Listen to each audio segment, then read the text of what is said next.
My name is Jens Deters. I'm a principal consultant in the office of the CTO at HiveMQ. And I want to talk about architectures that fit into the idea of moving data in terms of a unified namespace. So before I start, I have one question for you. So who is actually working on an UNS implementation?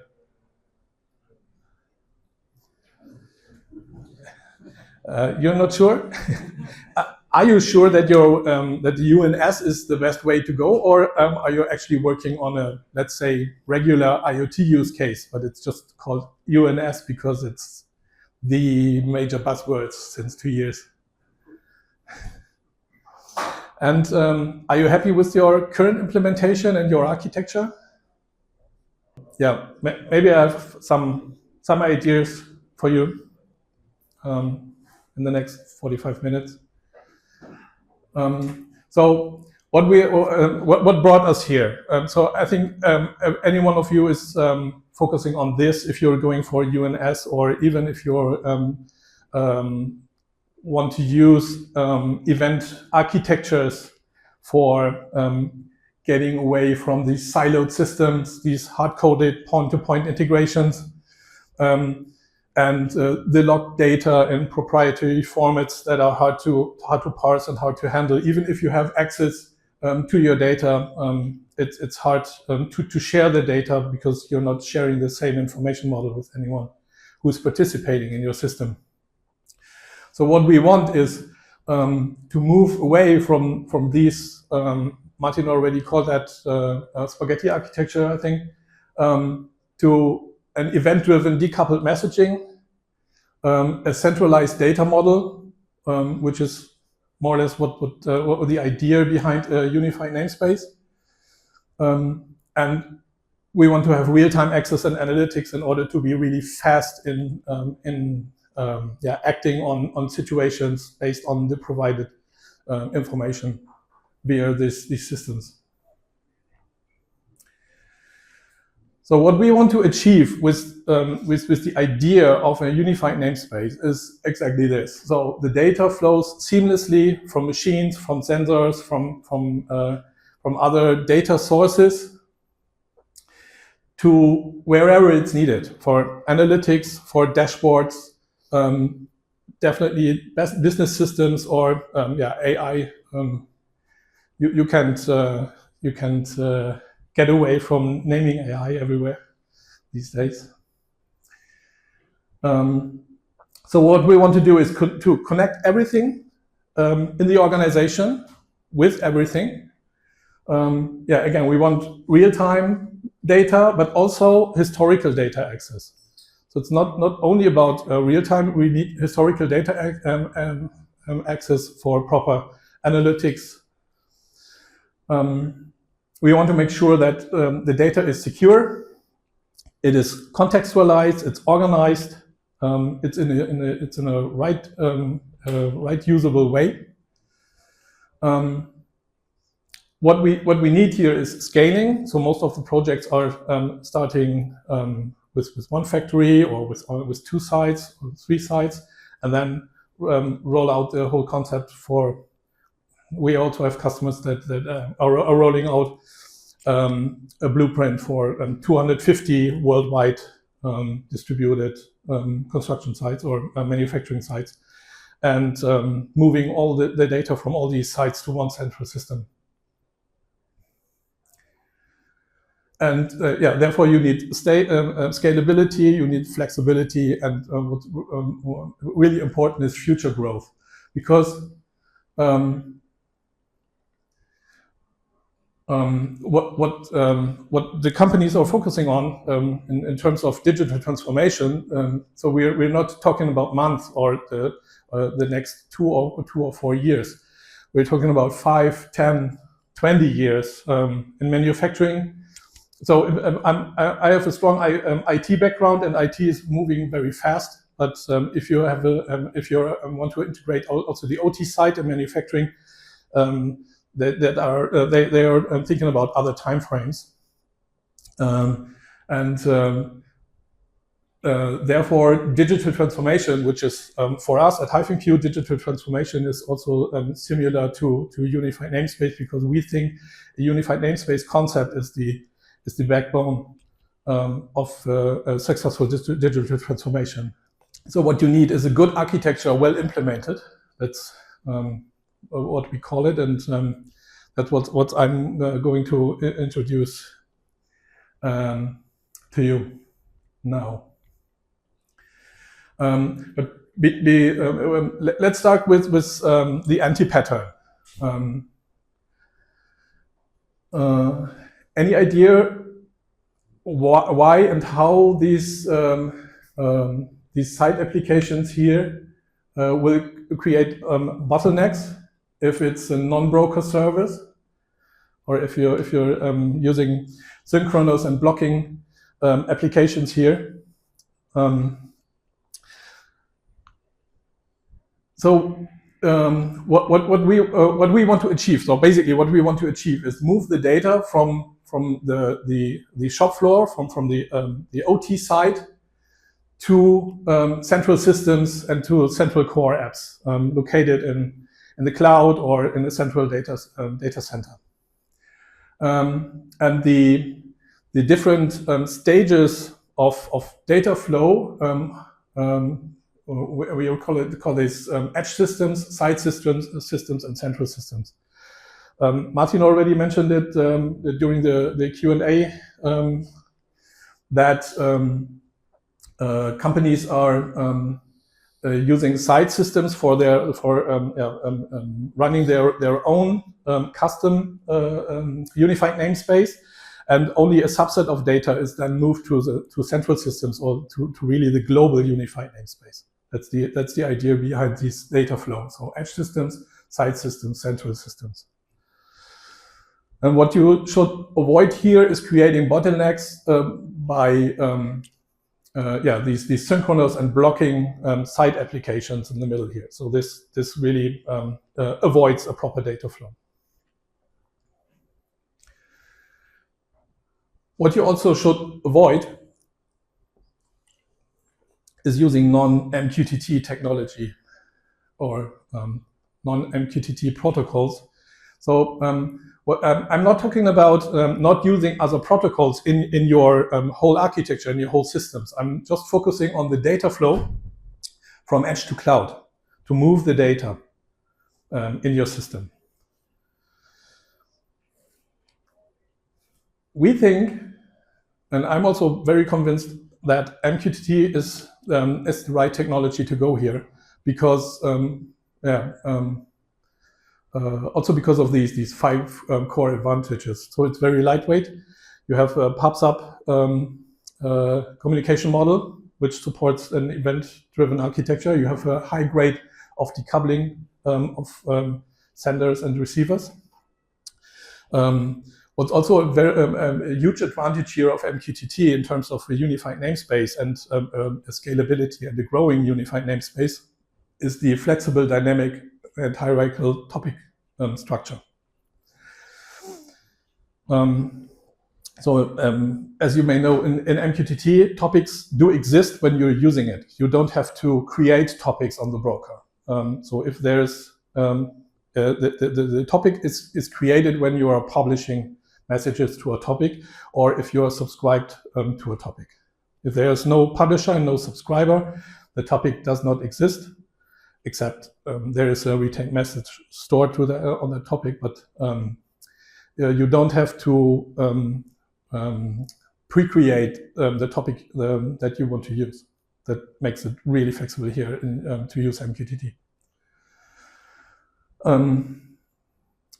And also, what's also important here is that MQTT is an industry standard and has a very broad adoption in the market.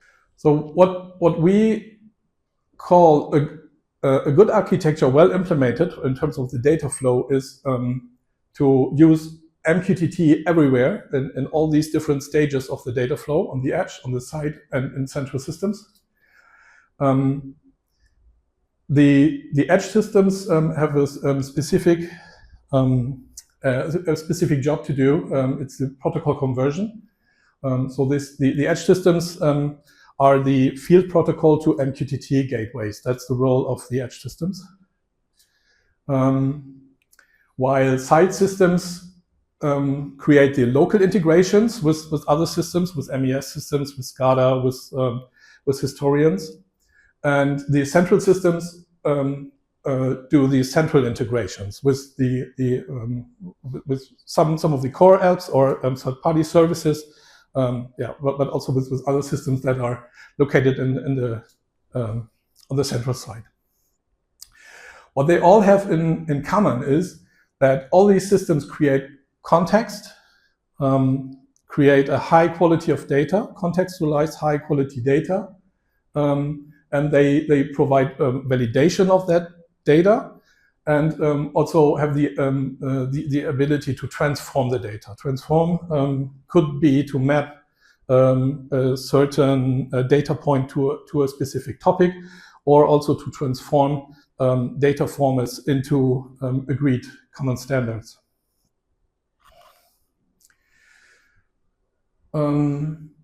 So contextualization and topic structure and the data model. If you're working on a UNS implementation currently, how do you organize your data governance? So where are the topics defined and the payload? How do you do this today? How do you organize or enforce your data schema and your topic structure to your participants of the Unified Namespace? Yeah. So yeah, most of our in our Unified Namespace workshops we're running with our customers, there's a good chance that you will come to a point where there is an ask. So where does the Unified Namespace actually live? So where is there a catalog that I'm able to browse? How can I see what's in there for me? Currently, you can use tools like Ignition, or most of our customers are creating specification documents for their domain. So more specifically, so that slide shows the data flow. This slide shows how more technical infrastructure could look like. So this actually is the blueprint of our good architecture, well implemented for Unified Namespace at HiveMQ. So we're using HiveMQ Edge here as the field protocol to MQTT gateway, inclusive mapping to UNS topics. This also includes Data Hub capabilities, which supports schema validation, transformations, data transformations, and contextualization. The next stage is the site broker, which where the local namespace lives, and the data is moved from edge to, or from all the edges to the local namespace via MQTT bridging.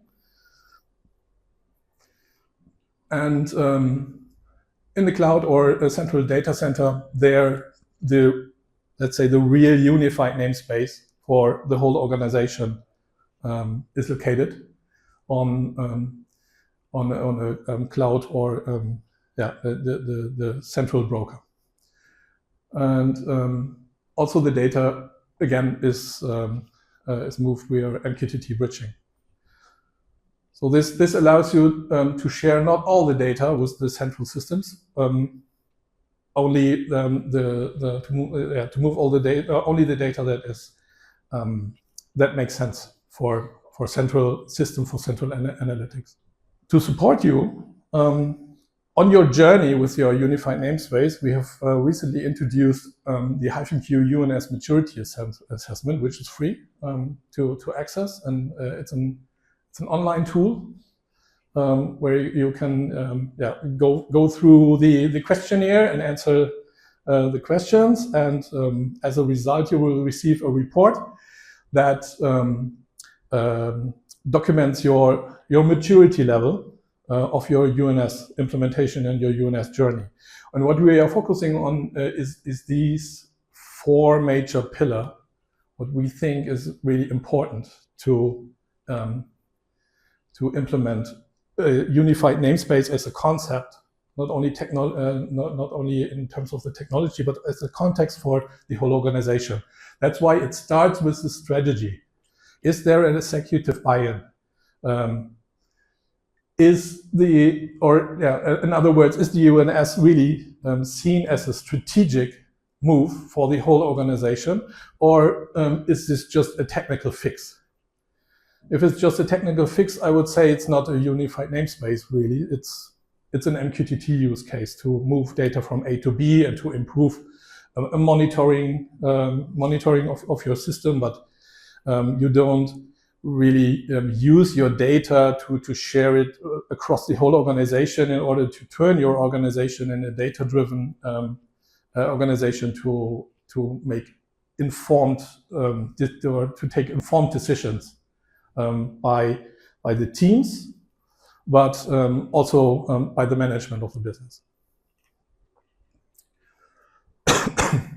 Next important thing is to have a proper architecture planning, how the data is flowing from edge to cloud. Of course, MQTT is the backbone of the data flow. That means this part of the questions is focusing on is MQTT really used properly? Do you really take advantage of the power of MQTT?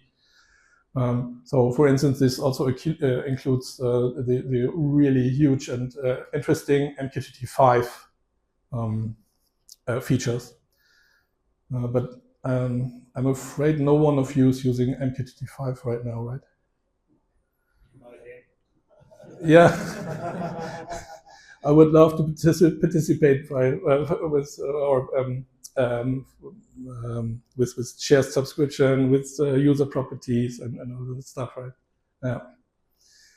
But to be honest, MQTT 5 has a really low adoption in the market yet. So since I think it was introduced in 2017 or 2018, and since the last years, there has not been much adoption. I have some customers who are really starting on the greenfield, and they are really free to run MQTT 5. And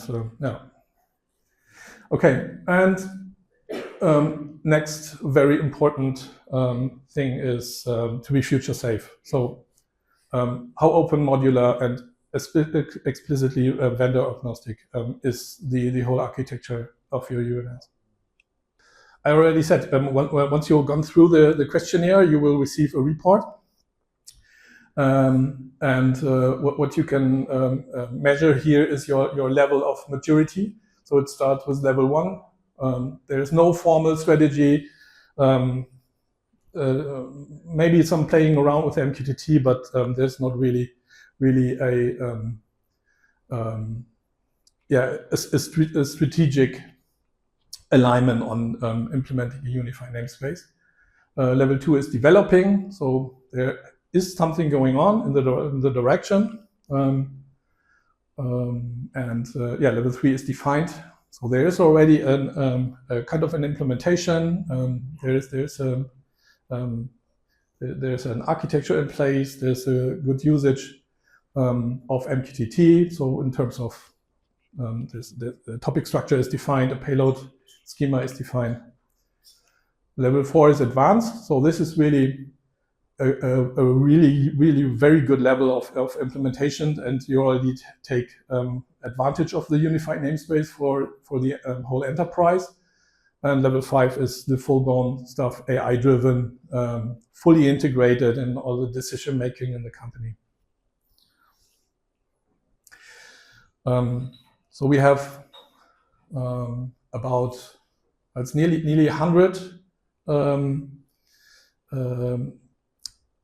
records of people who went through this maturity assessment. And it's almost 30% level 1, level 2, and level 3. There's only one record that shows that they are on level 4. So there's some room left for improvement for most of the industries. So yeah, this is the QR code that gets you directly to that assessment. So once you got there and you have a high grade of UNS implementation, you can take the next huge step and go for HiveMQ Pulse once it's available. So HiveMQ Pulse is a new product line we have introduced, I think 2 months ago to the public, so a first preview. Also, the demo I can share with you today is running on the prototype, on the preview. And Pulse will be available by end of this year, so some Q4 something this year. So what Pulse is, or let's say what we have focused for now is to move the data from edge to cloud. Do some magic, or central system, do some magic in the central system, and then maybe share the results back back into the site unified namespace or with others in the company. This is already good, but also this might take too long, and it's also especially maybe quite expensive to move all your relevant data to the cloud systems first, process it, and then create insights from your data.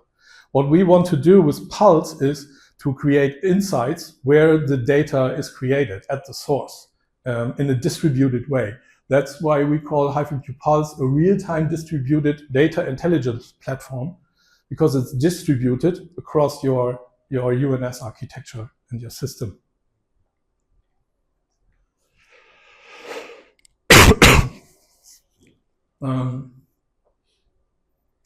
We had this already. So what we are focusing with HiveMQ Pulse explicitly is these 3 topics. So first, the challenge is to the discoverability of data. So which data sources are there? How can I access that data and ensure that the data is normalized with these,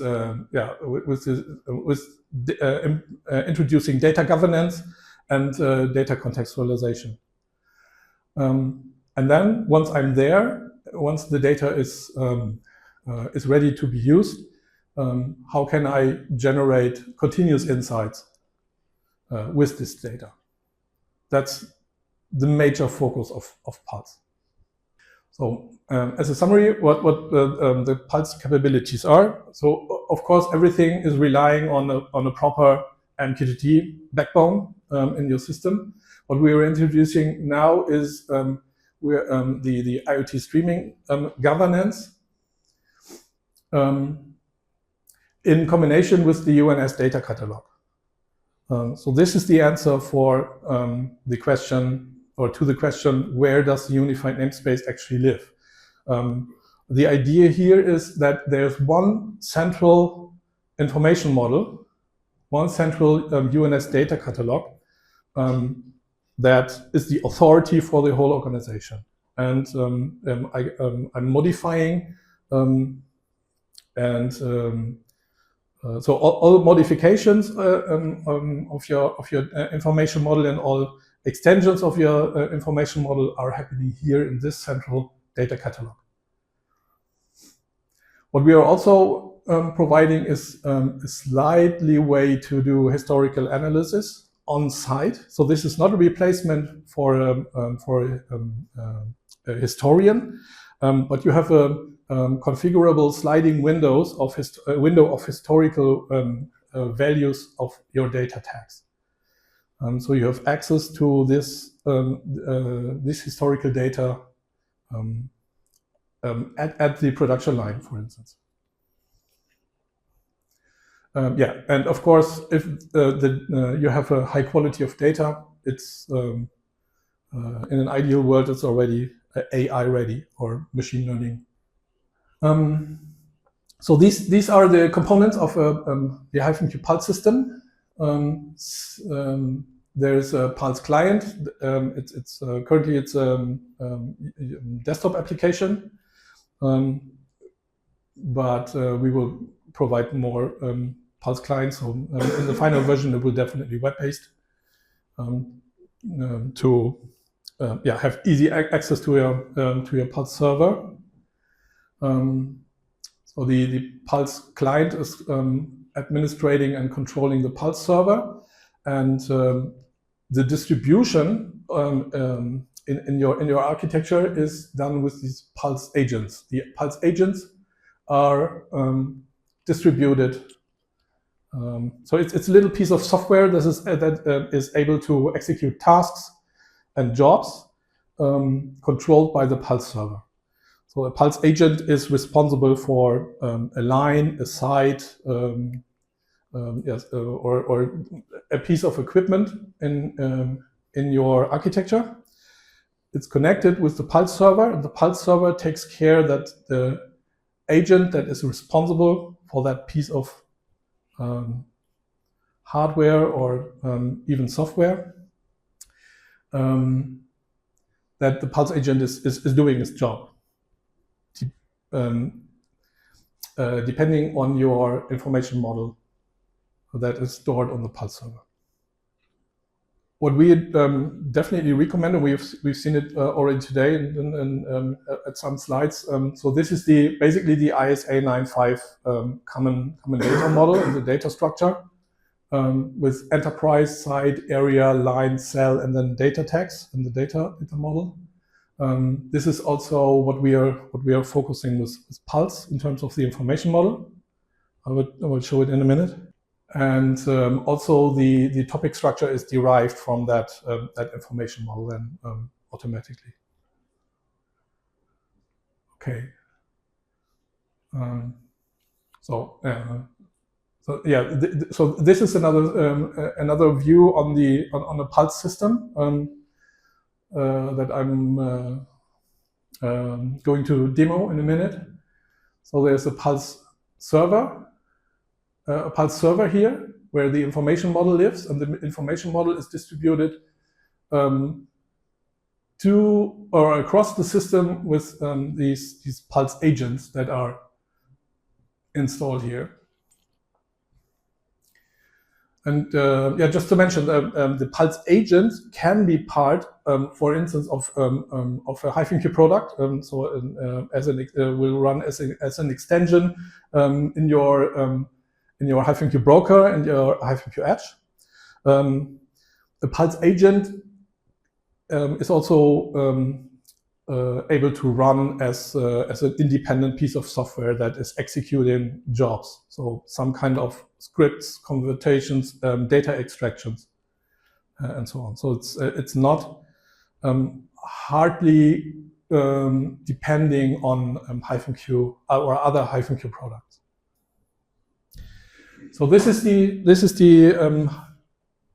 Pulse client UI. So quite early preview. So ODOT3.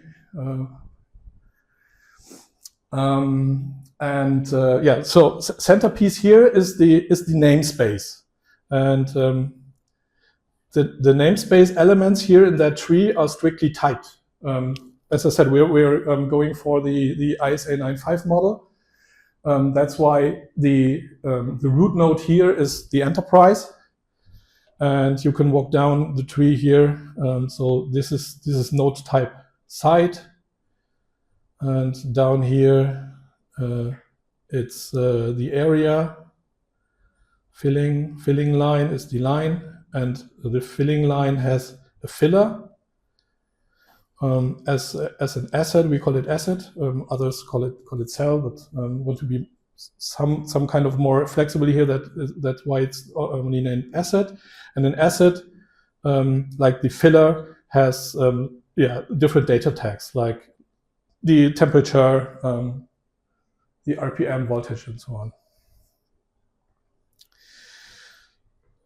The actual topic structure in MQTT is then derived matching these hierarchies. So bottling company, Berlin, filling line 1, filler, temperature.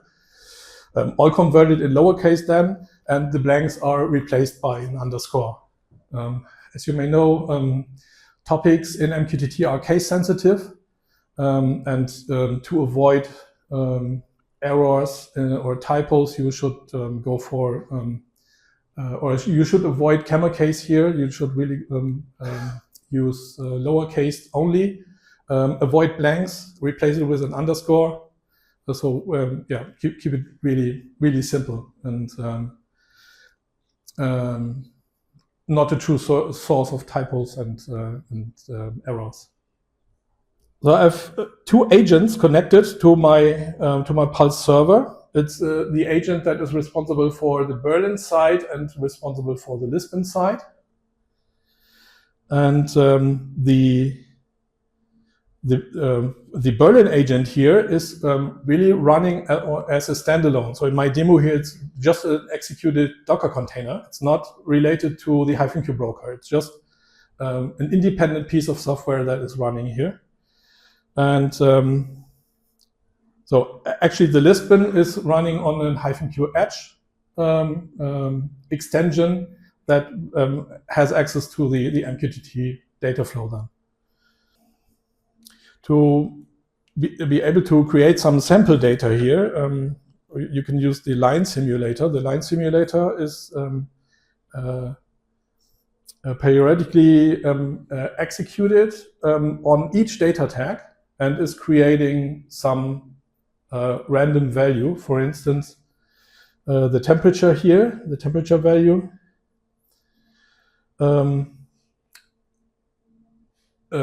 is configured here with the simulator properties. So the simulator will take care that there's a random double value between 40 and 60 Celsius.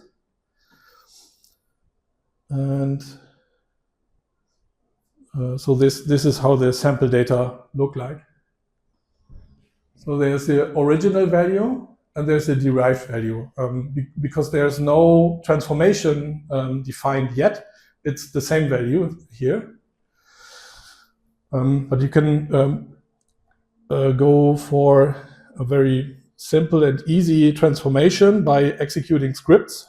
I've a predefined script here converting from Celsius to Fahrenheit. It's just JavaScript.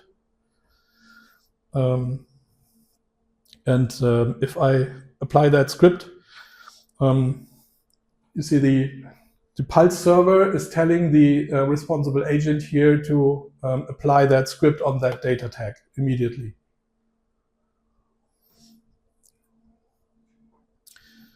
So what I basically did, I just edited the information model centrally on the Pulse server, and the Pulse server is talking to the Berlin agent in this case, because the Berlin agent is responsible for this part of the information model, and the Berlin agent is applying the information model for his scope of responsibility.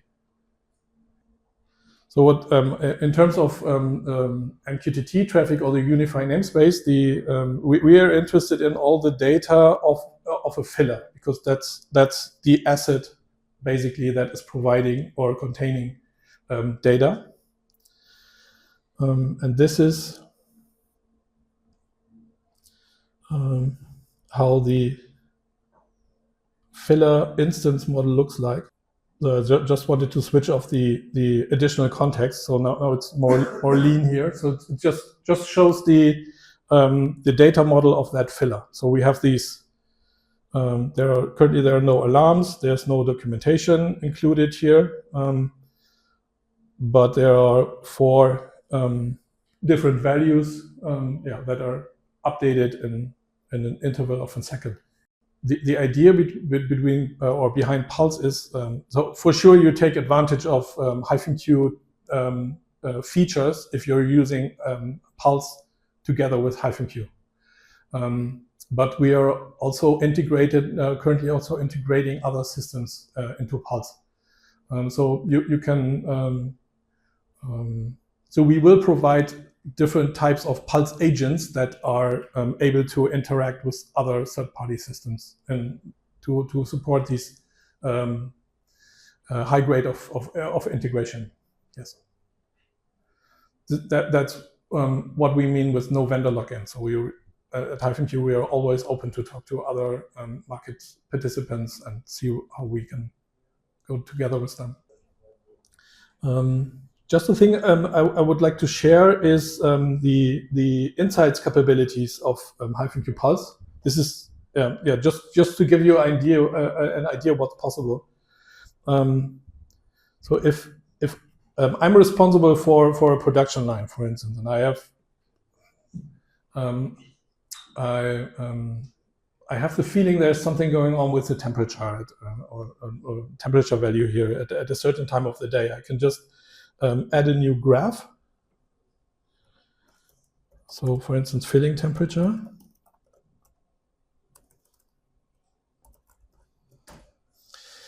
I go for line chart and choose the temperature value of the filling line 1 filler. And I can instantly create some insights with these instant dashboard capabilities here. This is really basic. This will not replace a Grafana or other monitoring solutions. This is just to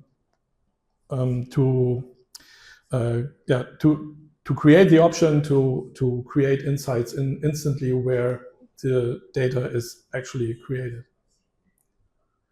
There's also the idea to share the access rights or to restrict the access of these data via the user management. So you're able to share these insights with just the responsible people, but not with everyone in the company, for instance. Okay. You might already have answered this, but I might misunderstood or missed. We've been talking internally about having ownership of parts of the namespace for different departments and so on. Could you structure so only people from that department can change the data model for the part of the UNS they own? Yes, we've started to implement a user management system here, so defined users, and there are also security policies that can apply to a user or a group that introduces some restrictions, whitelist or blacklist in terms of access to topics and the parts of the information model. But this is part of the Pulse information model right now, right? So if you want to control the access to the UNS topics inside the broker, that's a different level of access control then. With in terms of HiveMQ, you would most likely use the enterprise security extension here.